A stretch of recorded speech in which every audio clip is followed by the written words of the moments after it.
Hello, ladies and gentlemen. Welcome back to math. Remember, last class we left off with triangles.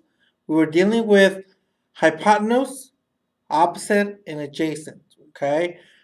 Today we're going to continue that a little further. Okay. Notice that I already have one on the board.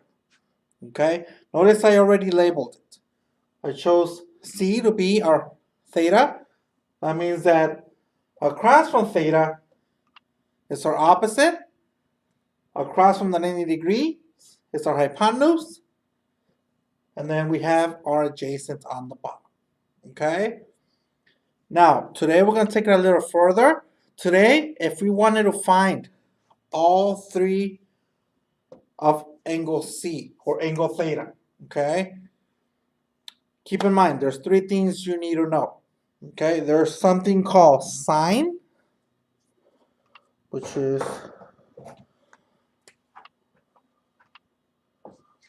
we have sine, okay?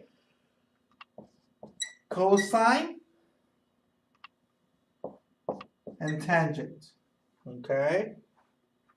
Usually, always revolves around trigonometry. Okay? When it comes to triangles, to solve for a specific angle. Okay? Now, for all three of these categories, okay, we have sine. There's a specific way to find that angle. Okay, that you're looking for. If you're looking for sine of angle C, okay, so sine of angle C. Let's do a little more space here. This way I can have. All right, so we have sine of angle C, which is, okay, now for sine of angle C, we have, let me see what colors did I use. I used purple for hypotenuse, blue for opposite, and red for adjacent. All right, in order to solve for angle C, okay, not necessarily angle C, but let's put it as angle theta. Okay, sine of angle theta, which in this case is obviously C. But in order to solve for it, we have to put here, we have to put opposite, okay, opposite over our hypotenuse, okay. Maybe it might not make sense right now, but keep in mind, as long as you follow these rules, okay, these are pretty much rules to help you solve for angles. So in order to solve for sine of theta, we have to divide opposite, whatever the value is, divided by our hypotenuse. Okay? If we wanted to solve for cosine of theta, okay? Cosine of angle theta, which in this case is C. Okay? We use, let me make another dash here. We use adjacent, okay? Adjacent over hypotenuse.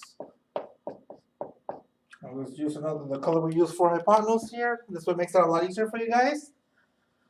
So for hypotenuse, I use purple. So adjacent over hypotenuse. Okay. Again, keep in mind, it might not make sense right now. I'm going to put some values in there. Okay. For now, just write the rules. You need to memorize the rules. Okay. And the last one is we have tangent. Okay. Tangent of angle theta, which is opposite over adjacent. Okay? Make sure you have all three rules. Make sure you have your triangle, or our triangle here, labeled, okay, with all three sides. Now, here's the fun part, okay? If I were to have another triangle here, okay, or we can even use the same one. There's just another color here so you can see the difference. Let's say we have this triangle here. First of all, we know it's a right triangle because it has the square in there. Okay, makes a 90-degree angle. If we have this right angle or this right triangle, if I were to say the opposite is 10, okay? Do it on the inside. 10, I did it sideways, okay? So we have 10 for the opposite. The hypotenuse is 22, and our adjacent is 2. Okay? Keep in mind, today, all we're going to do is we're going to plug it in. Okay, that's all we're doing.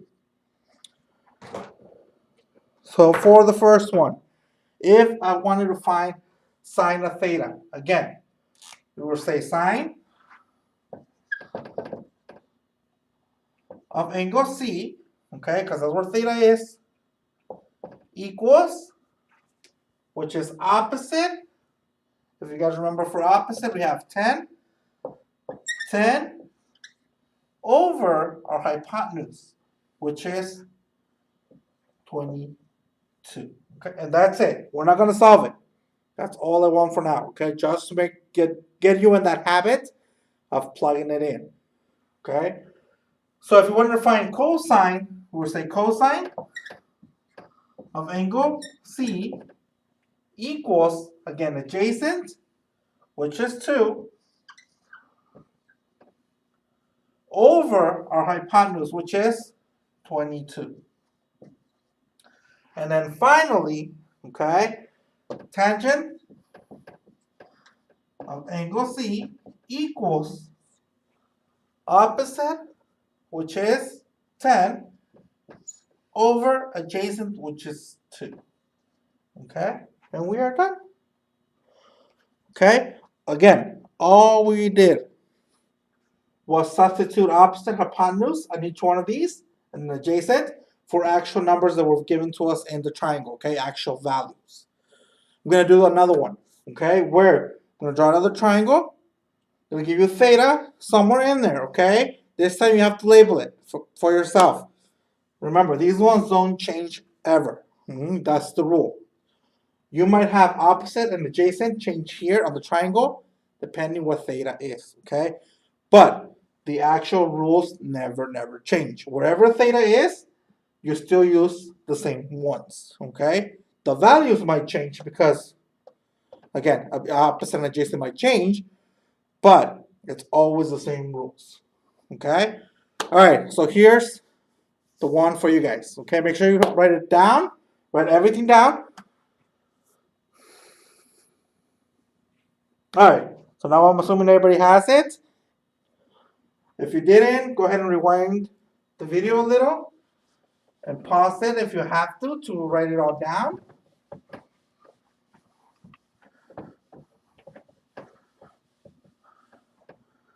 All right, guys, so your triangle is, let's do one of each, okay? Just to get the hang of it.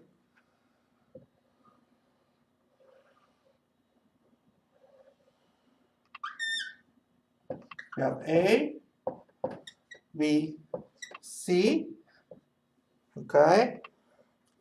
Might choose another color here.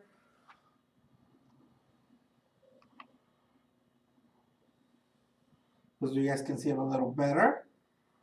Okay, there's our right triangle. We have A, B, and C. We have 9, 3, and 1. Okay, theta is going to be on B. Okay, again, you have to label it opposite, adjacent, hypotenuse, and then also give me sine, cosine, and tangent for this triangle. Okay, I'm also going to do one more.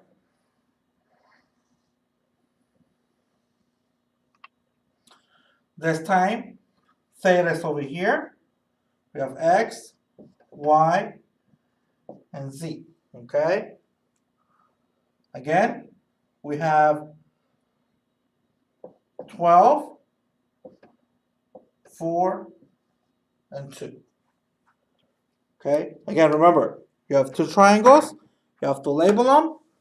You have to tell me, which ones are hypotheses, which ones are adjacent, your hypotenuse. Also, give me sine, cosine, and tangent for theta. All right, you don't have to solve for it. All you have to do is plug it in. All right, guys. So make sure you submit your answers as soon as you're done watching the video. Okay? And I'll be waiting for your email.